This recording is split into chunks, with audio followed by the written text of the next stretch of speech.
So, if you've ever bought pasta at the store, maybe you're taking it to work for lunch, and then you go, that was actually kind of stupid. There's not anything that I can make pasta in at lunch. Well, microwave.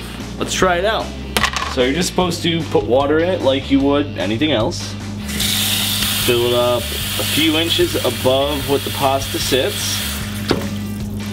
And put it in the microwave. Let's try 7 minutes.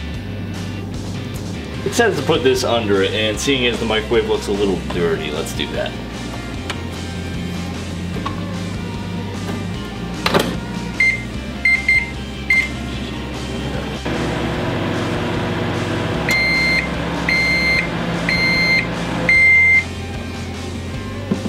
Looks like it worked. And seeing as we don't have a stove, we don't have a colander to drain anything either.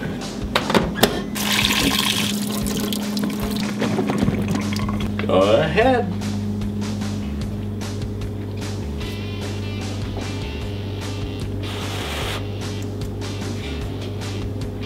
Yeah, it worked. Well, good. There you go.